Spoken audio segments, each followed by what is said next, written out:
quick too. I know that you're like more successful and more famous, have a bigger show, all that stuff. But you just like what I need you to do as my co-host is not fucking speak for like at least 15, 20 minutes, and then I'll intro you in, you wave, and you leave. Perfect. Okay. Hey guys, we're back for another episode of College Football Uncensored. That's also not real. We're minus Tyler this week, so we're gonna have a it takes a village week, and that is what my mom used to say when she didn't want to pick me up from school. And what we're gonna do is, since Tyler can't be here, we got a rotating door of several personalities and media members that are great, good friends. I almost just said on and off the court, but that didn't.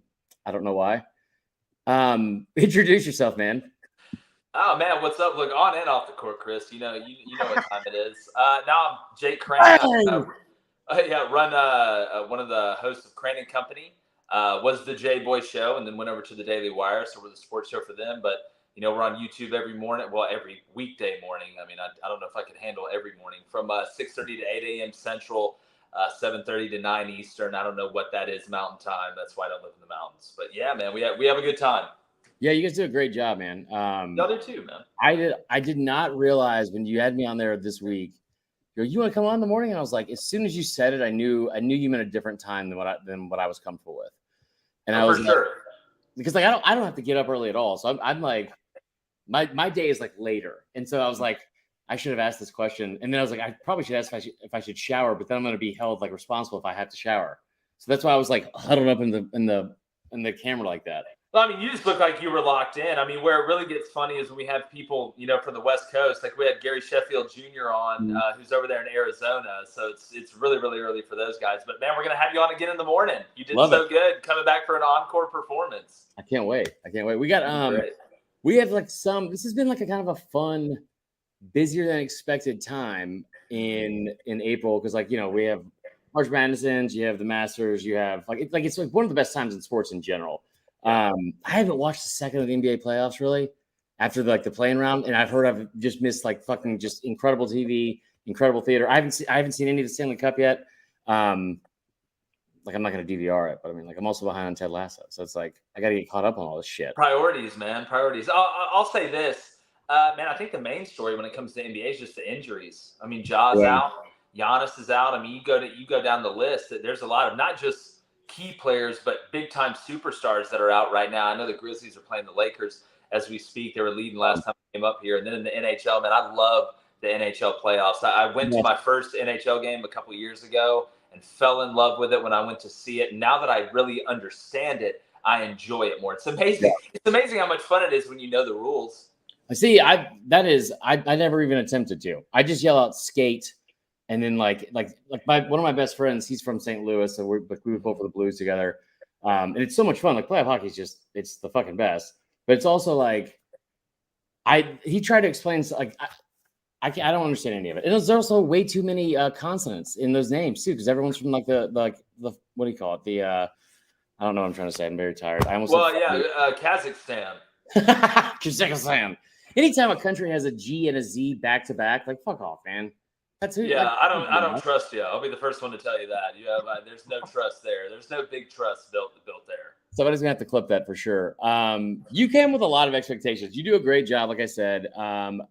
And you work with at the Daily Wire, which as everyone knows, is where Spider-Man also works. But your journey is pretty cool. So just before we get into the actual stuff, kind of take people through the come up and all that kind of stuff because we all get to watch it in real time.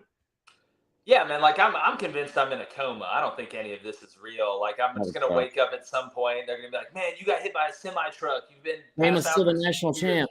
Yeah, Auburn's won 5 in a row. No, man, it's been crazy. 2020 when COVID – I coached for 9 years. I was in South Alabama, really across the country. Started out in JUCO and was up in Montana coaching during COVID. And, in the coaching profession, you get to a high enough level, you don't have a lot of time off. Now, I don't want to call COVID, time off, but you get a chance to go back home and see family. When all this came out, nobody knew what was going on. So they sent us back, sent the players back. And, man, that was, early signing period was starting. And so a lot of my recruiting was kind of wrapped up, had a few kids left out there. And, man, I don't know what it was, just something about me. I was like, you know what? I don't want to just sit around all day. So I got a $50 mic. off like Sweetwater, and had this old laptop. Didn't have my coaching laptop. Left that up at school. Man, it took all my technological intuition to be able to put it out there. Like I'm not Bill Nye the Science Guy by any stretch. No, bro, I'm on my own tonight doing all the parts. Like I like you doing that. Like I'm not like don't set me up for that. It turns into an escape room. I started doing it. I didn't know like what was good, so I was getting like downloads. But like to me, like Joe Rogan was good. Like 800,000 downloads, 900,000 views. So I'm looking. I'm like, I guess this is all right, but it's not nearly what the other guys are. And we kept getting pushed back because of COVID. Long story short, I started getting reached out to by like people to do advertisements. Yeah. So I'm sitting there like, absolutely shocked that people are willing to pay money. Like at first I didn't even know like a 30-second ad read what that was. So I had to Google all of it. Anyways, decided I wanted to try this out. Still young enough to do it.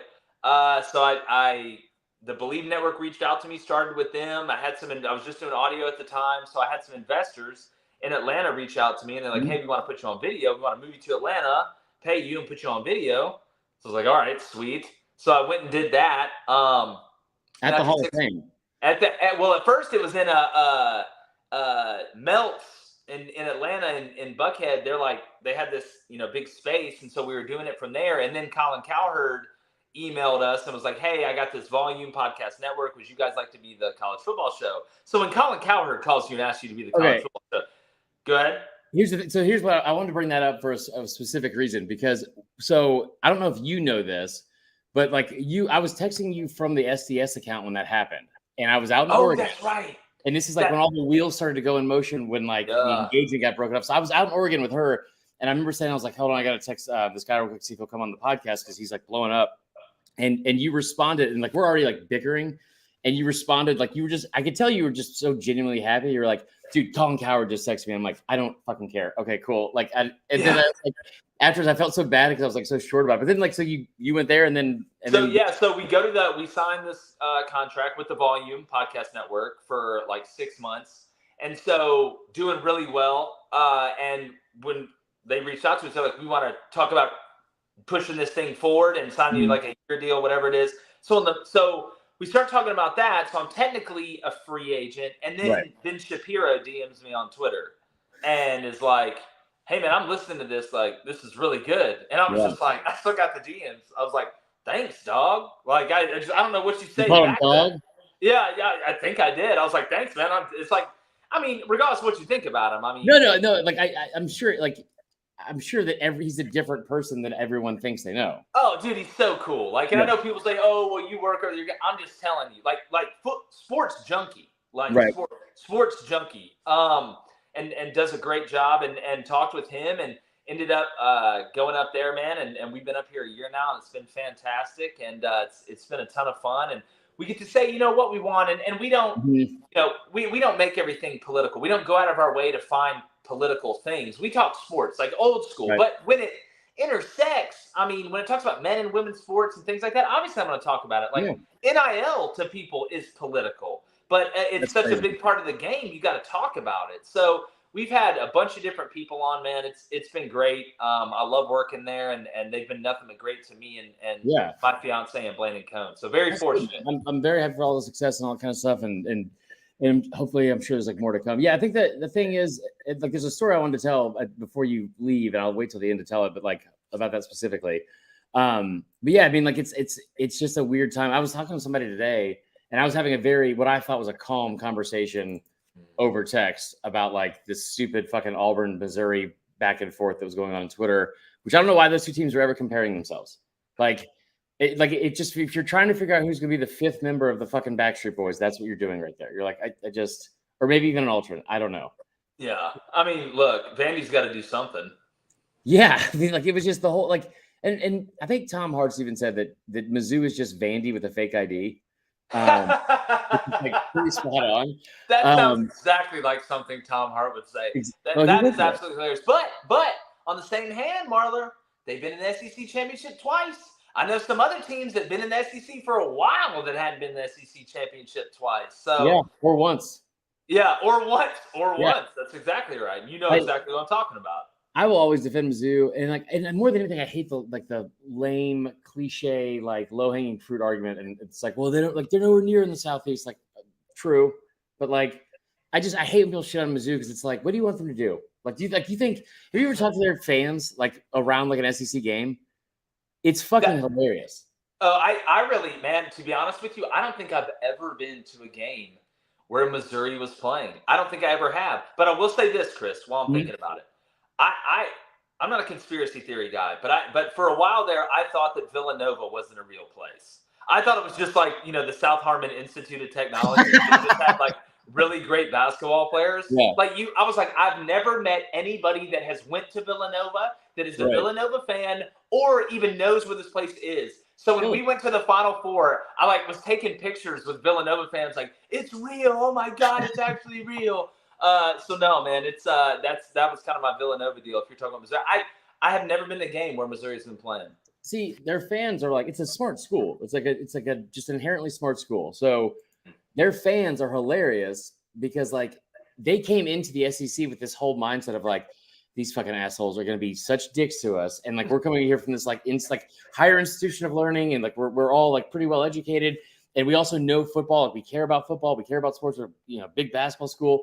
But it's going to be a nightmare as soon as we mesh. And and from jump, you had the thing with Georgia fans with the grown man football and all that. And it was yep.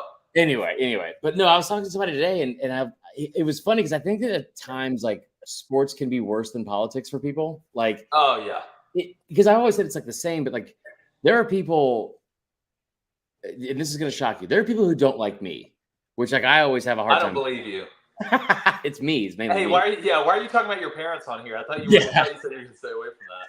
No, but so I was saying something, and this guy was like, "Oh, you work for such and such. No wonder that site's gone downhill." And I was like, "Bro, are you upset because I said something about your team that you don't agree with, and now we're just never gonna be friends? This is so fucking stupid." Yeah, I being, and you know this, but working where I work, I know how crazy people are about sports. Yeah. I mean, hell, we're poisoning trees, kidnapping animals. I mean, you can look around. There's crazy stuff that goes on.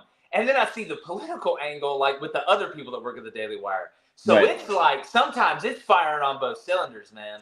Yeah. It's just being surrounded. I feel like I'm in the into that one Harry Potter where they're having to find that goblin. He's got to swim through the water, but avoid the evil coral or whatever, goes on in that. It's it can get real wonky sometimes. I've never seen Harry Potter, but I definitely didn't want you to stop that description. Okay, so let's actually talk about some non-Mizzou, non-Auburn football. Just some of the stuff that's come out in the past couple of days. What I want to talk to you about today, or the first one just came out today. It was a quote from Saban. Bama has their spring game this week, so we're going to talk about that and as well as LSU.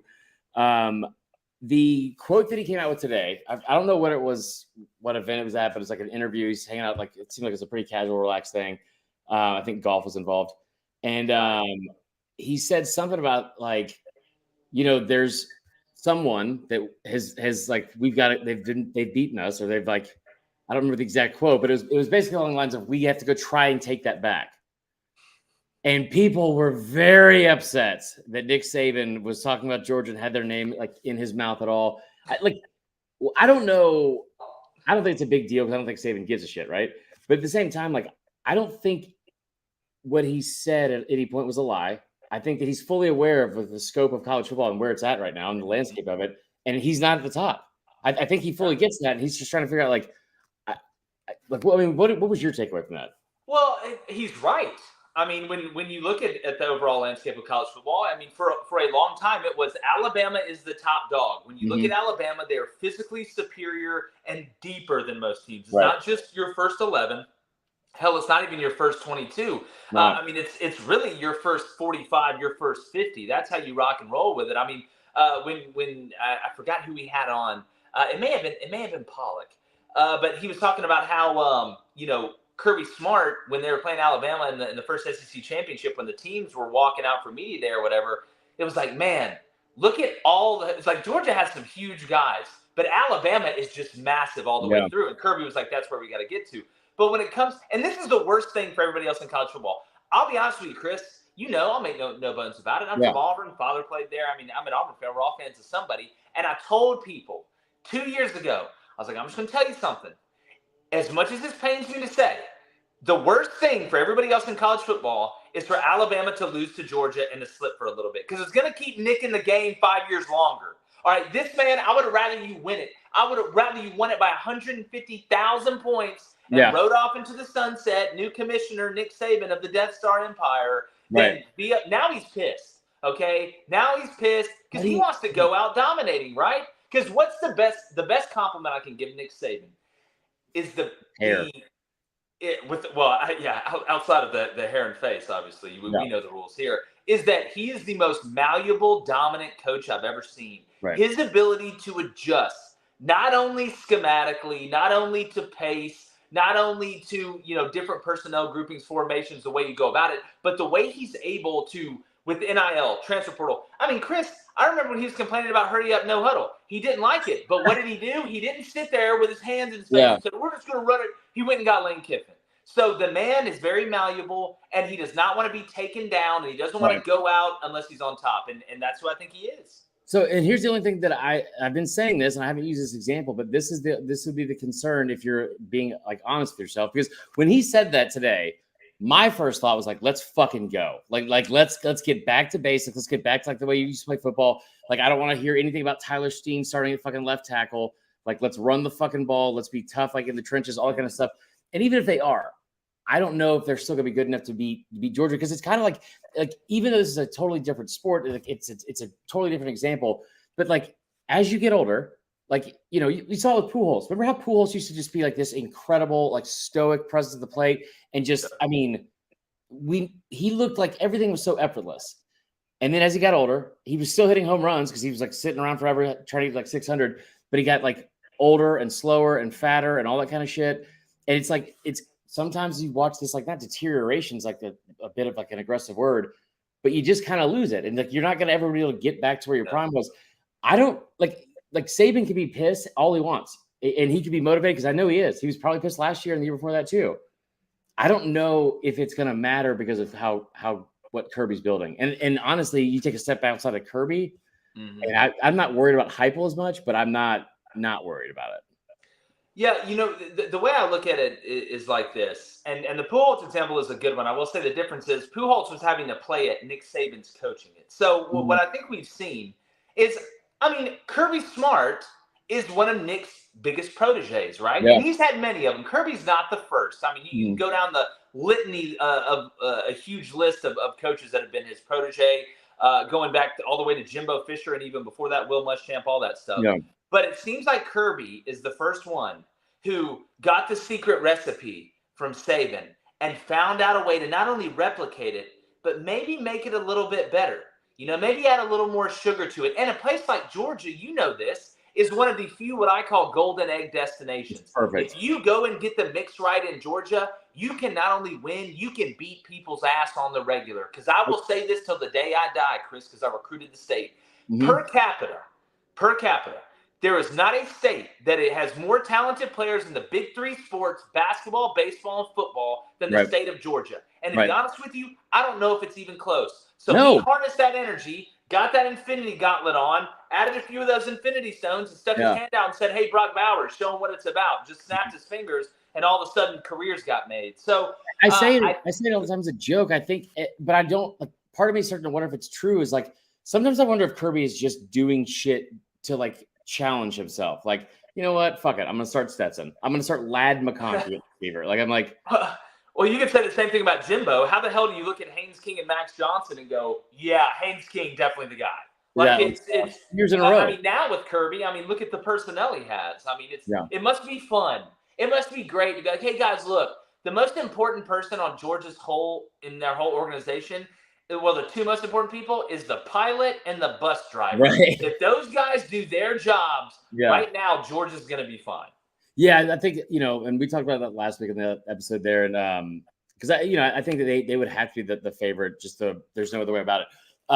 We got a comment here from Ben Diesel who said, don't forget about Saban's ability to pander to the playoff committee. I just want to know what he should have done different. Like if Saban walked up to the podium after he was asked to go like come on like the halftime show. Should have never fucking gone, by the way. Whoever's idea that was a very bad idea. But like after he was done with that, like if he would have shown up there and be like, you know what, I don't think that we deserve a spot there. We lost 2 games. I think Ohio State's a better team. I think we're not a top 14 this year. We had a lot of struggles, but like if he would have said that, people still would have somehow been mad. He's just supporting his team. I agree.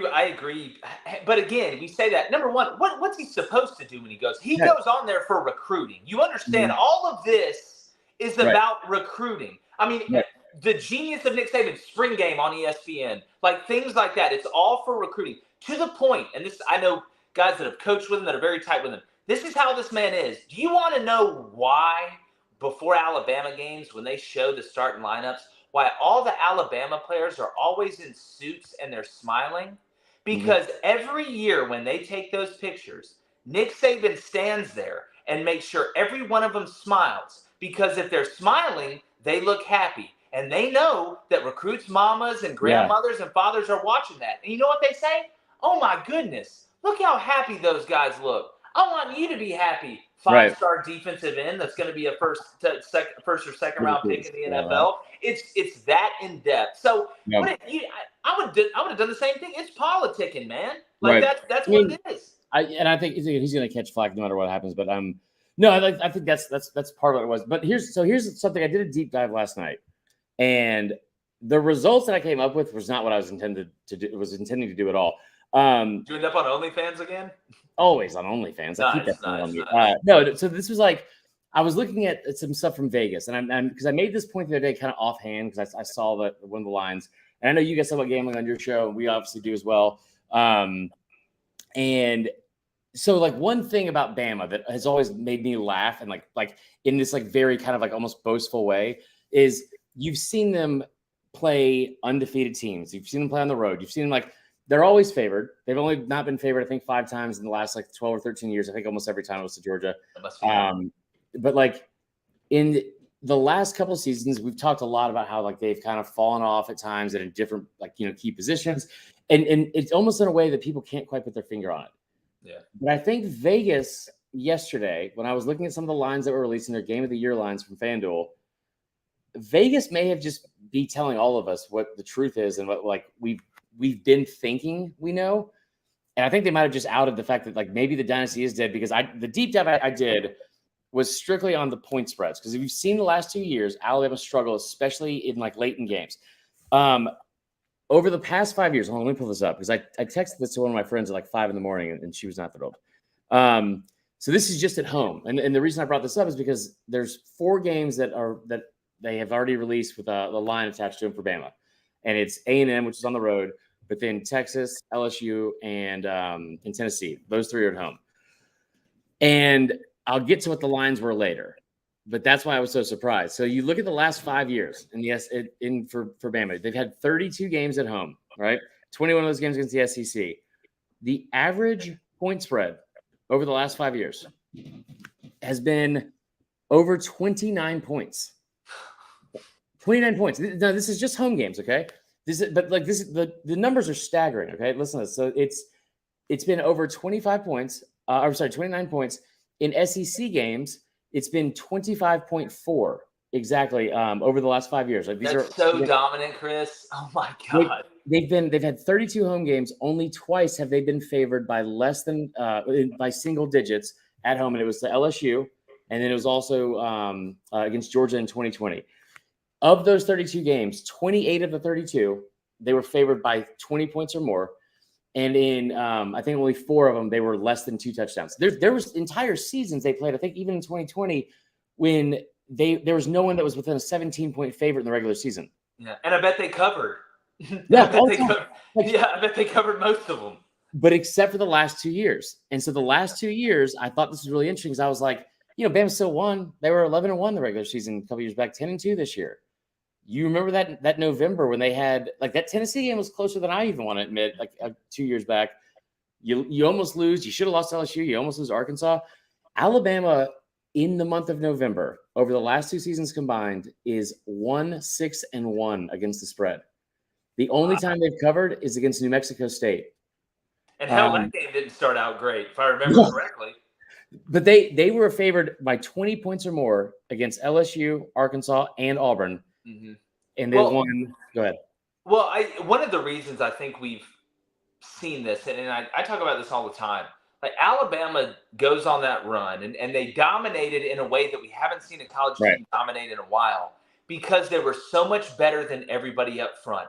Look, the wide receivers were great. Running backs were great. That quarterbacks were great. That tends to happen when you have great offensive lines and defensive lines. Right. But what we've seen is that gap get bridged a little bit. Who was the only team that could really make a run at Bama there for a little bit? There was two, Clemson. right? It was LSU and it was Clemson. Right. Remember why?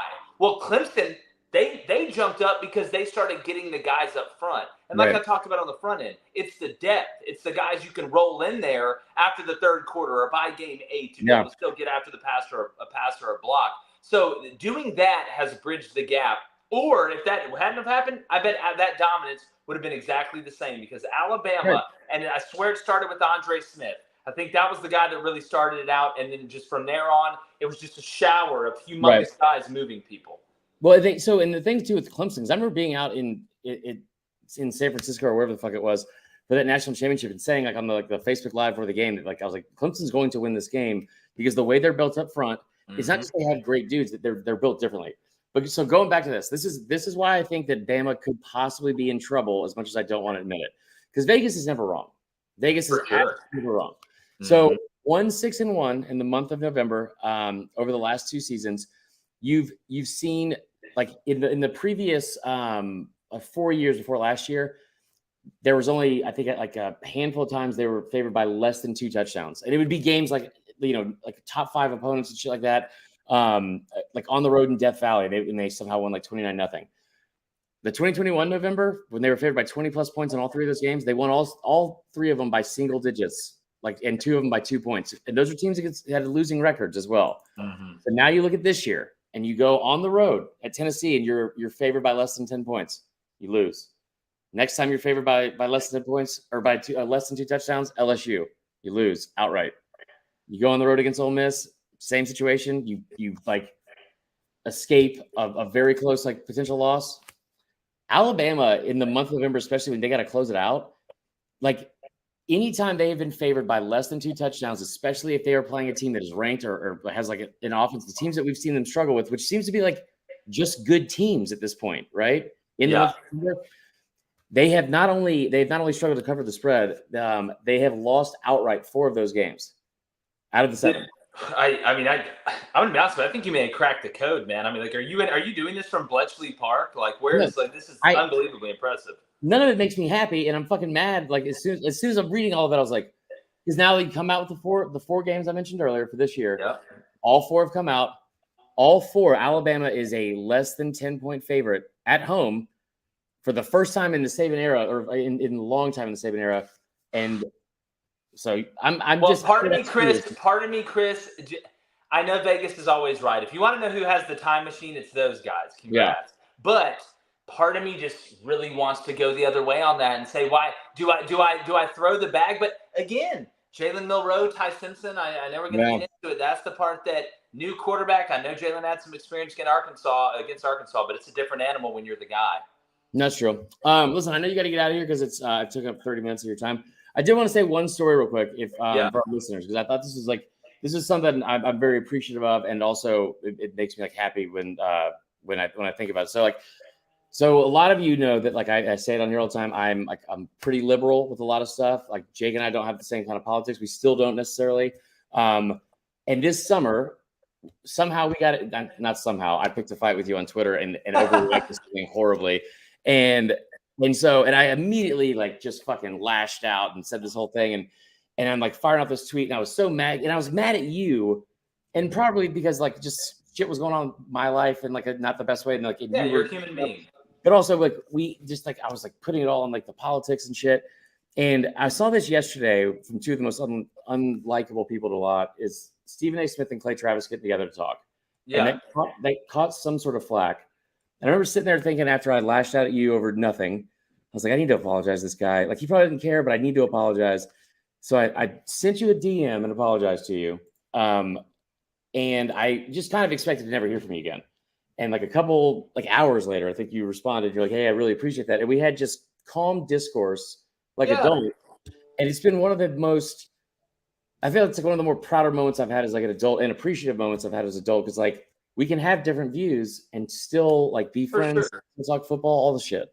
Yeah, well, look, and my biggest thing is, you know, we live in a society today that's so divisive. I mean, people get so it, and again, it's a play. They're running a play to get us all upset at each other. They want us, half of us, to watch this and the other half to watch this and put it against each other because it drives ratings and drives money. Yeah. But my thing is always, you know, with people, look, no, you never really know what somebody's dealing with. Right. Got my father, and I'm not trying to turn this into some soapbox. No, my father committed suicide, and I had no idea at all. It hit me out of nowhere. Yeah. I didn't even know what my own father was going through. Right. Like, so how am I going to sit here if somebody like, and again, you know, we go back and forth on Twitter. You sent me that message. I mean, right when I read that message, I was like, I respect that. Because the biggest problem we have in society today, I don't care if you voted for Donald Trump, Joe Biden, the libertarian, or the Kool-Aid man. Yeah. We have lost the ability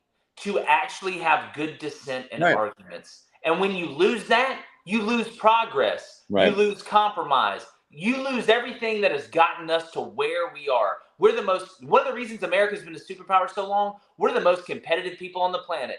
That's fine. World War I, we'll kick that ass. World War II, we'll kick that ass. We'll bring up Vietnam, brother. Yeah, like when we come together, nobody can stop us. So I appreciated you reaching out. And again, dude, we may not agree on a lot of stuff. We may not agree on a lot of stuff in sports. But at the end of the day, I respect you. I respect your opinion. And the fact that we can talk about it, I think shows maturity. I think it shows being on the other side of the coin of these people that want to vilify everybody who doesn't agree with them. Because there's nothing more dangerous than an echo chamber and groupthink. There's nothing more dangerous. I will say, I'm just going to tell you this because I haven't told you before. I didn't know before I apologized that you were also an Auburn fan. I just thought you were a dickhead. So I was like, I didn't realize it was the whole thing. Oh, for sure. Well, you get the total package, Chris. Come on. Like this. Why not? Of course. Hey, at least we're Braves fans, though, right? I'm a Red Sox fan. Oh, you're a Red Sox fan. Well, that's okay. Y'all have the Braves of the American League. I'll take that. That's fair. Okay, we're gonna bring in Gordy in here, man. I appreciate it so much. I'll see you tomorrow morning. But yeah, tell everyone where they can find everything from you, and we'll have you back soon. I won't. Yeah, man. Well, it was great to come on, and we got you coming on in the morning too. So if you want to watch more of Chris, which I'm sure you do because you're here, come check us out at Cranin Company on YouTube. CRAINN Company. We're live in the morning, 6:30 to 8 a.m. Central. Chris, it's great to talk to you, buddy, and we need to go get a cold soda here soon. Sounds good, man. I appreciate it. All right, brother. See ya. How do I do? That's fun. Oh, we're still live. Okay. What's up, guys? What's up, Jeff Williams? Yeah, and I think I stumbled through part of what I was trying to say because I decided to set up also in the garage tonight because I thought it'd be cooler. It has been the opposite. It's been very, very hot. We have our next guest coming on soon. Chris Gordy. You guys know him all too well. Yeah, how are you guys doing? How's the week been? It feels like it's been the longest fucking week ever, and it's only Wednesday. But we got a lot of shit we can talk about too. I just thought that was somewhat of an important message, not to get on a soapbox or anything like that, because, and I'm bad about it more than anybody's arguing on Twitter. But no, I thought it was a good lesson that I said I learned and probably haven't put into practice, which I should have. Anyway, all right, how are we doing tonight? We got Ben Diesel in here, Jeff Rollins, Jeff Williams. Pretty slow week for the most part. It feels like all of the news is either transfer portal stuff, which we expect to happen, and or Georgia fans with the Dylan Raiola. I guess you call it news, but it's not really been news yet because they haven't announced it. Silent commits. They're supposed to be committing at some point. I don't know. Now, we were talking about this the other day. I did send you the link, Gordy. We were talking about this the other day, and the portal's open for 2 weeks right now, and it's I forgot how this was last year. It's kind of the craziest time because it's not even the end of the season. It's the most impulsive reaction you could have if you're going to enter the portal is after the spring game, right after the game. I know there's Bear, I forgot his fucking last name, Grills, the defensive lineman from Georgia. He entered the portal. Bama's lost several guys, I believe. I don't know the total numbers. A&M's up to 30 total players. 30 total players have left A&M from like in the portal this offseason.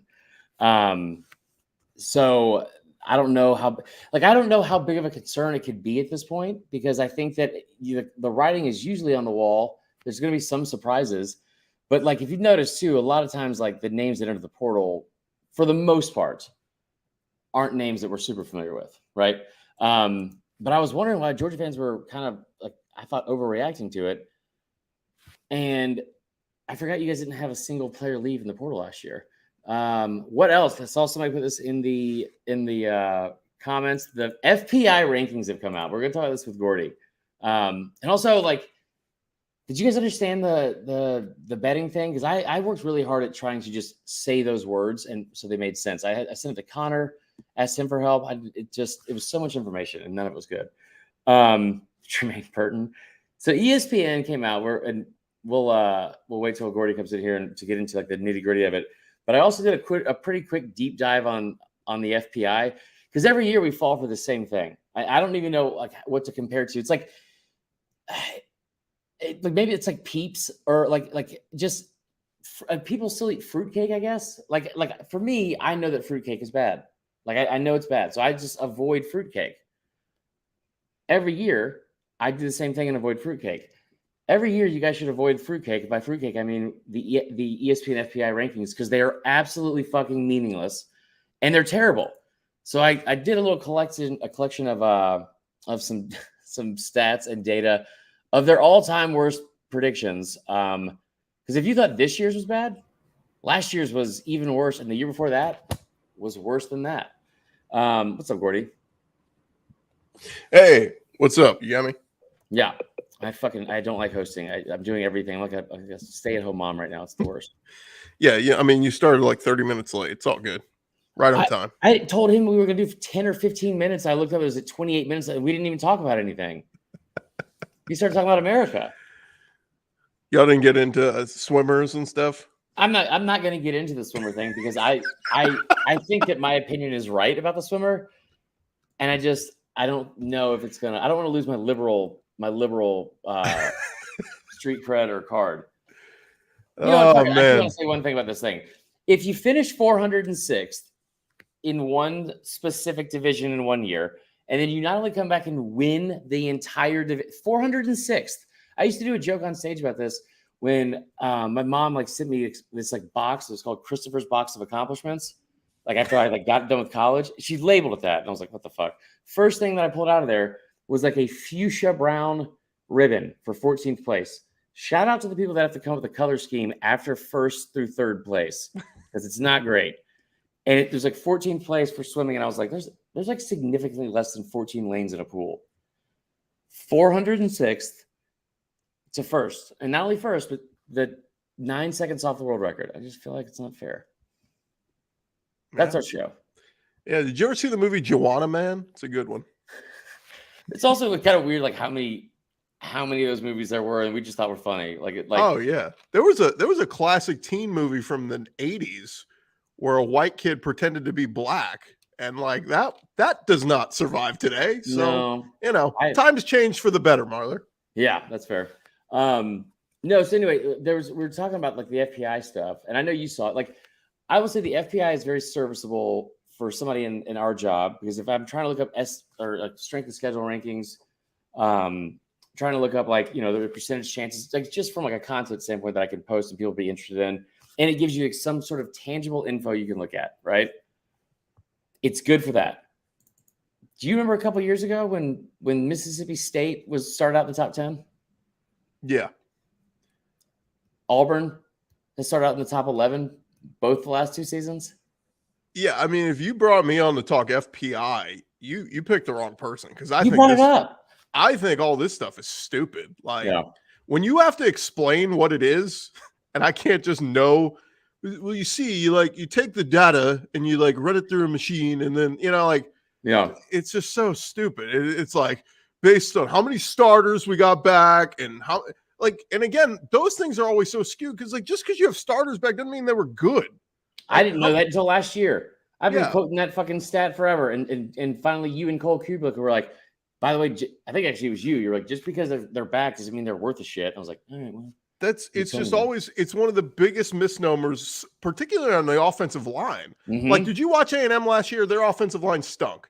If I told you A&M brings back most of their offensive line, you'd be like, man, that's good. No, it's not good. They weren't good. So that was the specific example that happened, because I was like, dude, LSU brings back all 5 starting offensive linemen, all of them 4 years, like fourth year seniors, and you were like, they sucked. They started 2 true freshmen. That's how bad the group was of the guys who came back. So, I mean, I'm not saying don't acknowledge it. There is some substance to it, but I mean, like, strength of schedule is a big thing I would look at. Like, we can both look at Georgia's schedule right now and say it's a joke. Like, if Georgia does not run through that schedule, it was last year, something went wrong.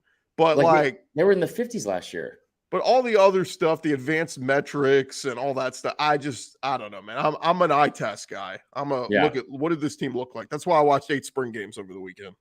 Yeah, we're gonna get into that for sure. No, what I was gonna say was about the FPI thing. If you ever need a reminder of how ridiculous it is, I always use this example. In 2019, when LSU and Bama played in Tuscaloosa, Alabama was ranked 2nd and LSU was ranked 3rd according to the FPI. The following week, after losing to LSU, Alabama remained at number 2 and LSU was still at number 3. And then the following week after that, they were still at number 2. Yeah. For 2 straight weeks after that. So again, the strength of schedule thing I think is good. I trust that metric. Team rankings, it makes no sense. If a team beats a team head to head, and that team stays ahead of them, then the FPI is stupid. Then it needs to be thrown out of the window. So, and what's weird about it too is like, if we're talking about all these advanced metrics, right? Like, just as well as I do, that in this business, especially, if somebody, like, people love when they have a take that like is gonna like either ruffle feathers or it's gonna have people that like make them feel like no one else had this take. I'm like the smartest man alive. Not once since they started doing the ESPN FPI preseason rankings has a non-Power 5 team been in the preseason top 25. Not once. There's been a minimum of 4 in every single final rankings over the last 5 years. So it's kind of an odd thing to die on that hill. Yeah. So give a little credit to the lesser guys is what you're saying, right? Yeah. Like Tulane made the top 10 last year. Wait, say it again. Tulane. What is this? What's the school name? Top 10. Say the school name. Tulane. Okay. What am I saying wrong? Tulane. In New Orleans, we put the emphasis on the first part, so it's Tulane. You said Tulane, and that's very northern of you.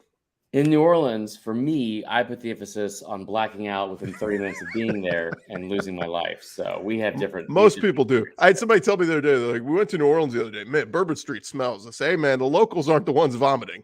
It's tourists stinking up the city. So why don't you stop? Okay, so like you said, there were 7 or 8 spring games this past weekend. Yeah, including Florida. Florida's was Thursday, so I included that in the bunch. And we talked about most of them like on the last episode. Like, I mean, take us through like what your biggest takeaways were for some of them. Like, I know we've kind of like beat a dead horse with Florida. I don't know how worried we should be. I will tell you this too. This is going to start just being. I'm going to lean into this whole like the transfer portal thing and not try to learn where anybody went until the spring games, until the summer, and just have it be like a pleasant little surprise. Because Trey Knox being at South Carolina, and Catalan being at Texas, I was like, "What the fuck is happening right now?" Yep. Hey, let's do this. I'll start with Florida, and I'll just give you a quick thought, and then just throw out a school, and we'll go rapid fire, and I'll just give you a quick thought. Florida, I think their defense is going to be better. Austin Armstrong is going to get the best out of that group. I love the transfers they brought in, particularly on the D-line, linebacker. I think Florida is going to be much improved defensively. The problem is, I think the offense is going to be worse. Graham Mertz is not Anthony Richardson. So I love the run game, though. I love Florida's run game. I think they're going to be one of the leaders in running the football in the SEC this year. Who's next? I mean, Georgia, if you want. Let's do Tennessee, because we actually forgot to talk about Tennessee on the last episode. Tennessee, you couldn't take much away. They had so many pieces out. I couldn't put any.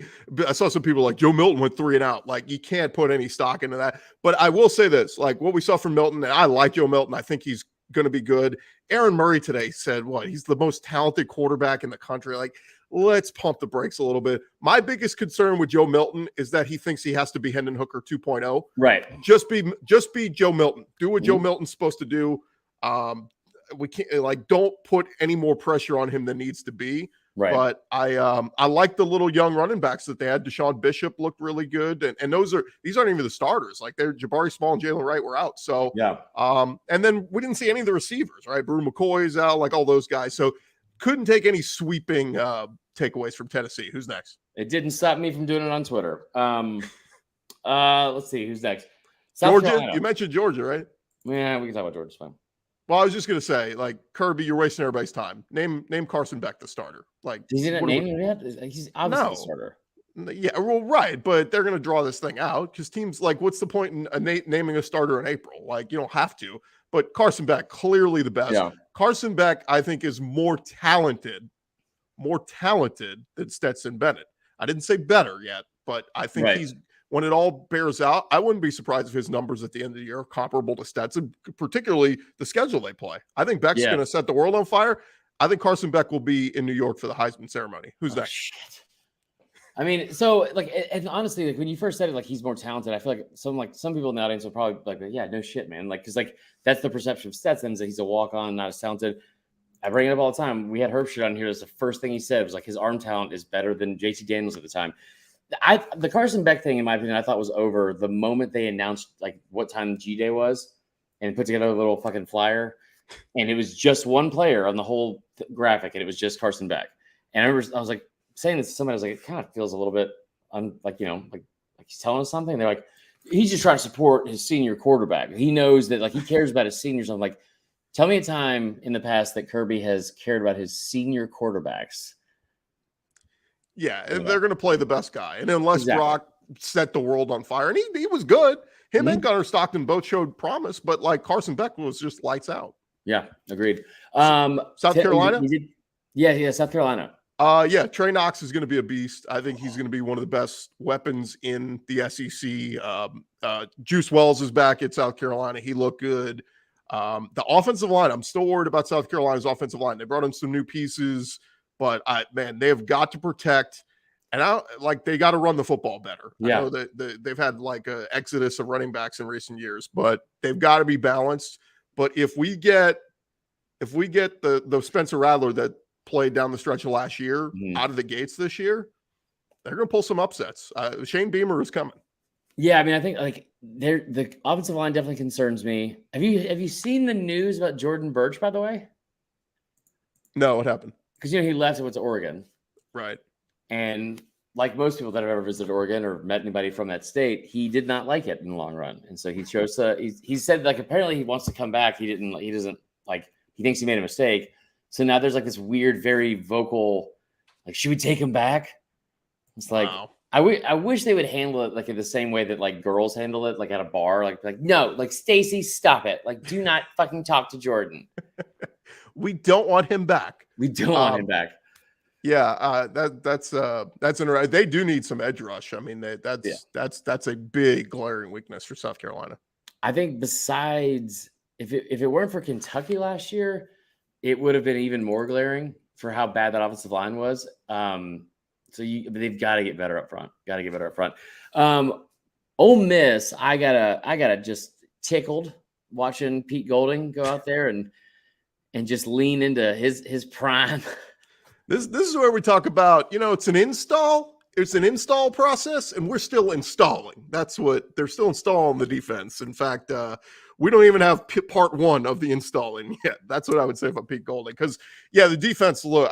Somebody I tweeted this out. I said all three quarterbacks look great, and I said the defense didn't look great. And somebody was like, well, "You gotta understand, we were just running basic plays." I'm like, so. Like you weren't trying to stop him. Like your DB, your mission was just let the wide receiver run past you. Like I don't understand. That's what wants, dude. Yeah, but they've got a quarterback battle in their hands, and it's legit. I was told by somebody a week ago. They said they thought Jackson Dart has looked so good this spring, and that they thought it's going to be his job. Well, Spencer Sanders looked outstanding in the spring game. Showed off his running ability. Had like 70 yards rushing. So and then Walker Howard looked good. So.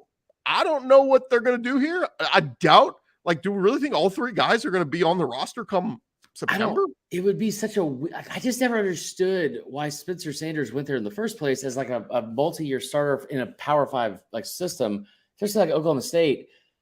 Because Jackson Dart started the whole year. Now, granted, he was a little bit underwhelming at times, but like he beat out Altmaier. He won that position. He's a hugely talented kid and high ranked recruit. That is the weirdest battle in the entire country, I think, for me. Like, there's other battles that are probably more significant, like but Ohio it's a State good one. And like, let's say Spencer Sanders is named the starter, and he's really good. Mm-hmm. Ole Miss is they're gonna make some noise. They're gonna win a game or two they're not supposed to. And if that offense gets humming, watch that Bama game. I'm just telling you, watch it. Here we go. What your popcorn ready? Yeah, that was actually watching that with you when because we were in Baton Rouge. Hey, Lane, you don't have to go for it on every 4th down, you dummy. Down. Okay. So this week there's 2 main spring games I want to talk about, and that's Colorado. All right, baby. So are you gonna watch the Colorado spring game? No, I'm watching Bama and LSU. Okay, I like that answer. I'm gonna probably record Colorado because I want to see. I like the whole thing is fascinating because it's like we definitely do love Deion, and that's like why he's like he's like this very charismatic person, like has a magnetic personality, all that kind of stuff. They can't be good. They can't be good in year 1. They can be better. Like, I think their goal should be to get to 6-7 wins, get to a bowl game. Like that should be their goal. But it's going to be a slow process. And right. I couldn't believe when I saw the other day, Mario, that one of the sports books had Shedeur Sanders with the 10th best Heisman odds. I'm like, guys, we're doing too much. This is too much. This is too quick. Down the road, can 2 years from now, can Deion have a player that can win the Heisman at Colorado? Absolutely. Mm-hmm. Not in year 1. Like, what are we doing? I mean, he could, but it wouldn't be Shedeur Sanders. It would be Travis Hunter playing both sides of the ball. Yeah. The whole thing was like, I thought that was, I need to figure out a way to I like the CFB on Fox, and I love their social media because it's actually our old social media guy. I like Joel Klatt. I like all that. The moment I'm scrolling down and I hear that fucking voice of RJ Young talking about Deion, I'm like, oh God. I just know whatever's about to come out here is not going to be a very unbiased take. You don't like RJ Young. I get it. Saturday, Bama and LSU. Now, I've been down on LSU for most of the offseason and not really convinced for a number of reasons. And then I did. Why? I haven't heard you explain why. Yeah, I have. I've given several reasons. I'll give them again right now. One, I think that you guys, this happens a lot when you beat Bama, is that you get a resume builder and it kind of makes you forget about all the other things that may not have been as glaringly positive or like a negative that everyone could see, right? Like some of these the Band-Aids that puts on to a program because you beat Bama. I think it's fair to say. I think you're overthinking it. The fans had no expectation that they would beat Bama in year 1 of Brian Kelly. No, but and they did. So, yeah, but I don't think anybody's thinking oh, now we're just going to go undefeated at LSU. I think they appreciated that year 1 of beating Bama. But I think you guys, your fan base is super appreciative. And I think that one of my favorite things that's ever happened in SEC football is you ever try to talk shit about 2019 LSU, for a full year after that, it was somebody who just got done eating Thanksgiving was I don't fucking care, dude. I don't care at all. I love it. No, and I went to LSU, but I'm the most unbiased guy. I call it like I see it. I think you're right. There are concerns, particularly on the defense. They lost a ton. They get Harold Perkins back. They bring back Mason Smith. But that whole secondary is going to be rebuilt. At least the corners, the safeties will be okay with Major Burns and Greg Brooks back. But what I've been told for LSU spring game, you got Moscona coming on, right? Yeah. So he'll get into it. But I've been told LSU's going to have a ton of guys out this weekend. So really? Yeah, they have running backs out. They have defensive players. It's going to be a little bit like Tennessee this past weekend. You're not going to get a full read. Right. And last I heard, I didn't even hear if they settled on a format yet. Is it just going to be a scrimmage? Is it going to be Arkansas? I don't know if you watched Arkansas last weekend. They didn't even keep score. That is between that and Pitt, when they came up with like a fucking pamphlet and they were like, oh, by the way, these are the rules we're playing by today. And it was like, this isn't fucking Quidditch. Like, just play football. What about Auburn's where they're like, the defense is up 24-0. Got to respond. Like, what? I just assumed that was like, that was a troll because the Bama blew a 24-point lead to them in 2010, but it wasn't. It was just, that was my own insecurities playing out publicly. Cam Newton did not walk through that door. No, and he did walk through another door though. Oh yeah, Cam is like, I'm loving watching this demise. Okay, back to the spring games from this weekend though. Okay, so when you look at like this stuff that like LSU has coming back on offense, especially, and like I think that last year it does a disservice to my take and me patting myself on the back because I think a lot of people slept on Brian Kelly for most of his career because of, especially SEC fans, because we saw what he did like on like the big stage, and Notre Dame hasn't won a New Year's Six bowl or BCS level bowl in like I think since 1995 or 94 and the Rose Bowl against A&M. Kelly's a phenomenal coach. He did a great job, like you said, exceeded all expectations. Now going into year two, like the stuff that I would be worried about if I was LSU, quarterback depth is great. The schedule is fucking, it looks very manageable, which is good. Yeah. Well, they got the hardest part figured out. Jaden Daniels is back and he's the quarterback, and you have a pretty good backup in Garrett Nussmeier. So like you've got, it's so funny in having Bama and LSU playing this week, or both playing this weekend, because they're like the opposite of each other. Like Bama doesn't know who their quarterback is. It is very much up in the air. And, that's the hardest part for other teams. And we all expect Bama's going to be back to normal, that it's Saban revenge tour and here we go. But there's a lot of unproven that, their best players from last year are all going to be hearing their names next Thursday night in the NFL draft. So like Bama's got a lot of question marks, but it is funny. Like I do hits all over the country, and I had people asking me, you think so Georgia and Bama in the SEC title game next year? I'm like, I mean, I guess we can default to that, guys, but why do we always default to it? Like, I mean, again, like Georgia, Florida, or Florida, Bama. If you want to make a case that Joe Milton is going to get red hot and you got Tennessee winning the East, I'll hear an argument on that. If you think that LSU is going to be rolling and they can go get a win, eke out a win in Tuscaloosa, I can hear an argument for that. So, it's not the craziest thing, but no, man. But you said something specifically. You said we all expect Saban to just bounce back in the revenge tour and all that good stuff. Do you think that we really do expect that? I'll tell you, like most of the casual just SEC fans, I think expect that because it's what we've come to know, right? Like Bama had a down year. You lost 2 games, one on a missed field goal and one on a 2-point conversion in overtime. Like it's not the end of the world, but that's a down year for Bama fans. And they're sitting there going, Coach Saban better get this thing back on track or else we're going to have real problems. Like we're not used to going 2 years without winning a championship. Like this is unheard of at Bama. So no, I think most people think that, but my biggest concern, Marler, is outside of Dallas Turner, give me like your top 5 guys on Bama's team this coming year that you're just like, they're going to be studs. Kool-Aid. Okay. Jace McClellan. Okay. I hate to say this. I kind of think Jermaine Burton is going to have a really good year. No. I think they're going to, whether it's him or Malik Benson or it's Ja'Cory Brooks, I think they're going to have a good receiver again. This whole thing, like they have a brand new fresh start. And the only reason I would say that, I don't think that they will. They lost his edge. Yeah, I mean, maybe. Like I don't know. Like. So wait, you had the greatest quarterback in the history of Alabama throwing them the football last year, and they were both mid. But they're both going to get better this year with a new quarterback throwing to them. So I think they're going to get better.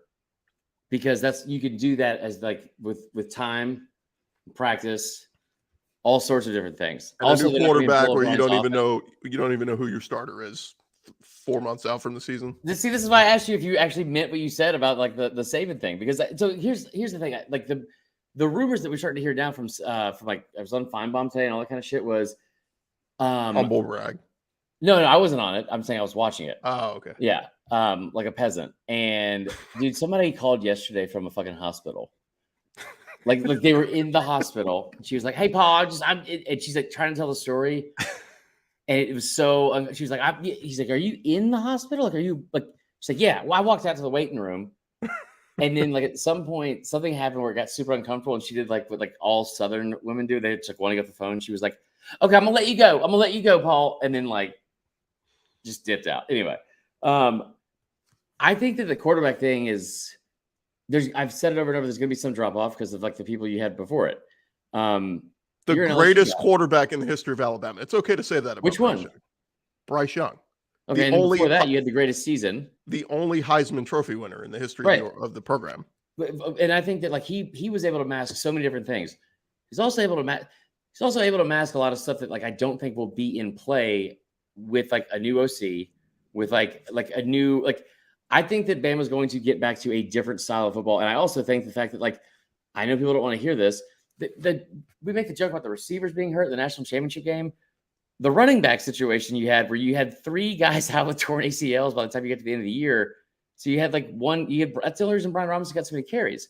I think if they stay remotely healthy, and you're going to have more rotating guys, I know Will Anderson's gone. And he's, like maybe the best defensive player they've ever had since Derek Thomas. I said this stat early in the year. There's been 10 total 5-star edge rushers since 24/7 Sports started rating that position as its own position. Bama has 6 of them. And that's not including Will Anderson. Yeah, I mean, we'll see. Outside of Dallas Turner, they need somebody to step up, whether that's Tim Smith, Payne. I don't know. Like we'll see who it is. But that's just my biggest my thing with Alabama is they are loaded with talent. I just don't know who can I trust? Who am I banking on? Like the team this past year had so many guys back. That's why I was shocked when you talk about Henry To'oTo'o and Will Anderson and like all these like leaders that they had on the defense, and they still, were getting beat. I don't know. Look, spring games don't mean a crock of shit at the end of the day. But all eyes, Marler, are going to be on the spring game this weekend on that quarterback spot. Like, I hate to put the pressure, even more pressure on Ty Simpson and Jalen Milroe. Nobody wants to see Bama succeed. Don't act like you want to see Bama succeed. No. I think it'd be tremendous if both guys went out there and did what the 3 Ole Miss quarterbacks just did over the weekend. If they both come out and they're torching, Saban's going to be like, thank God. Because what they don't want is both guys to go out there and look mediocre. And then you got to hear from the fans the whole summer about, well, I don't know, maybe we ought to be looking in the portal. Who's out there? Well, so that's the thing that they brought up today, because I didn't even think this was a possibility. I thought one of those guys was going to be your starter, but like the rumor has been, there's been like they haven't been great like so far in fall camp, and if they have to go to the portal, who are you going to get? Right, and at this point, like the only one you would take is like Grayson McCall at Coastal. Like he's a guy who but like I'm saying, like he's a guy who started a ton of games. Like anybody else you bring in, short of Caleb Williams, like who's going to come in and dramatically improve that spot? And you've recruited these guys, and they're big time recruits. So like let them play. Like this is how you develop, and it may suck. You may like this crazy thing, Marler. What if I told you this was a rebuilding year for Bama? What if they're going to take 3 losses this year, but we see flashes from, let's say it's Ty Simpson, he's a starter, and then this sets them up for 2024? Well, I won't see 2024 because I will have killed myself because we lost 3 games. No, I mean, we haven't lost 3 games since Saban's first year, and that could definitely happen because the schedule is different. I went on this whole tirade earlier with Jake about the numbers from Vegas and how it's glaringly different than it's been in the past, where like you're playing LSU, Tennessee, Texas at home. I mean, they're only a 7.5 point favorite at home against Texas. And that may not seem like a crazy thing. Quinn Ewers was lighting up that secondary before he got hurt. He had 1 drive, but yeah. Well, knocked him out. I just think it's if Bama goes out and they're not as they have continued to like regress and all that kind of stuff, and some of the same like very seemingly simple fixes that like weren't made. If those are still happening, I would be very surprised. I'd be very bummed. I think that people are kind of trying to convince themselves that this is the new normal with Bama. And I don't think that Saban wins another national championship. I really don't. No, I think he's too old for it. But I think that the greatness is still there. It's just they got to have the right recipe and the right players. Yeah, and it's simple as that. And this it could happen this year. I mean, there are people, like I said, they're going to be the preseason pick in the West. People are going to be picking Bama if that quarterback thing can settle, because like you said, they're going to get back to the old Bama, run the ball and stop the run. They're going to be a dominant run team. And look, Jace McClellan right now, he may not be better than Jahmyr Gibbs, right?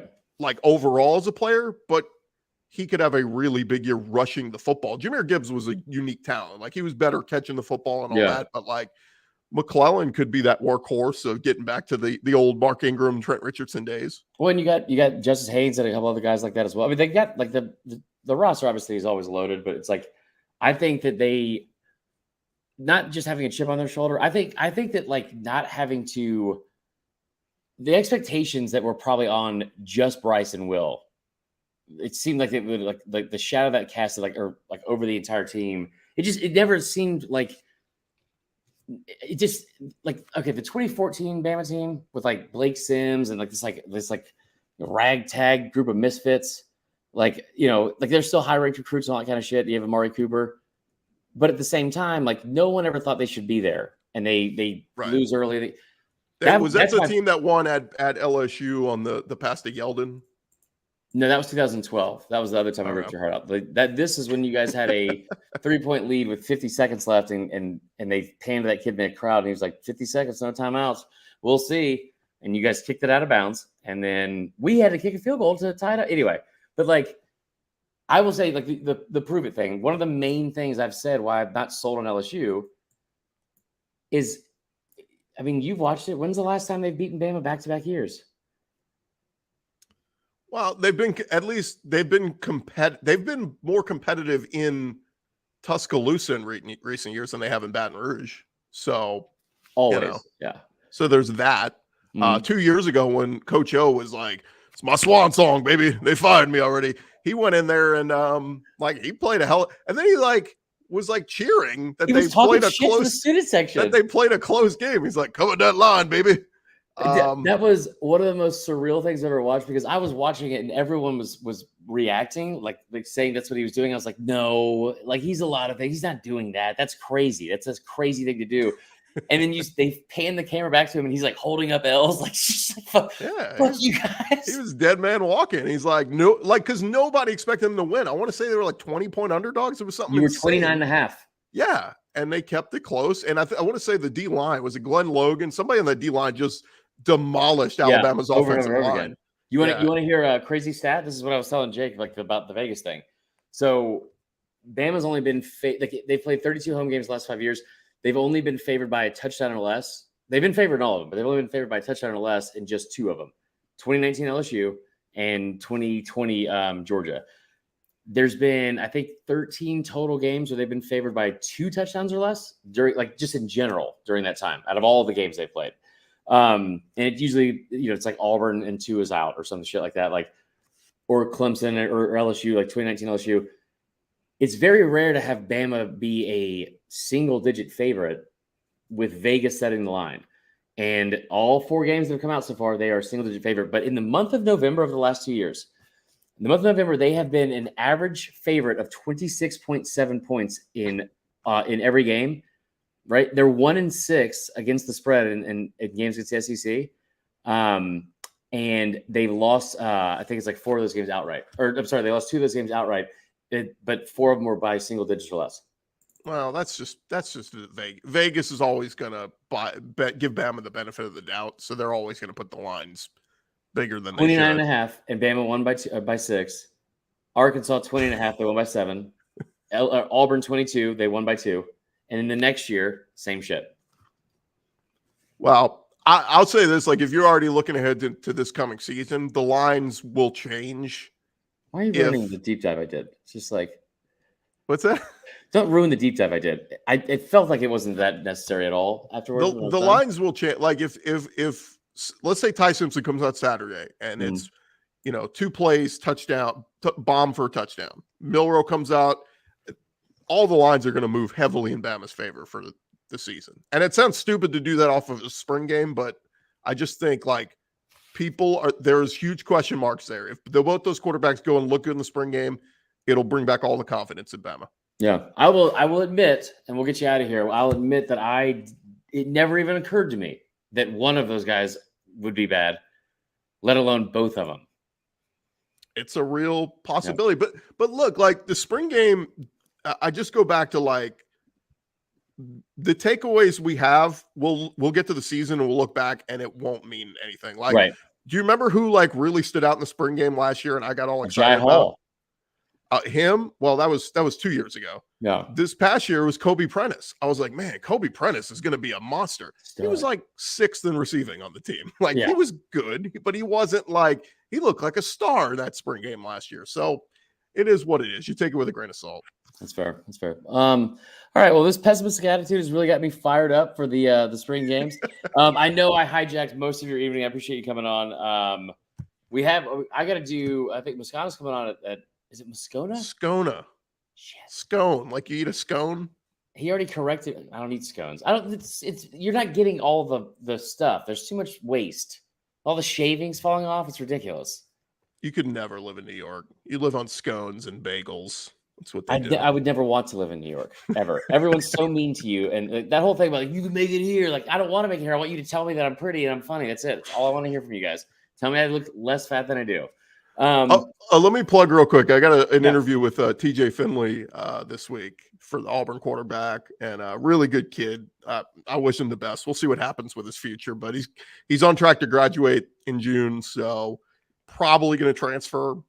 We'll see what happens, but I think Auburn's going to dip back into the portal. I think they're going to add another quarterback. They have to.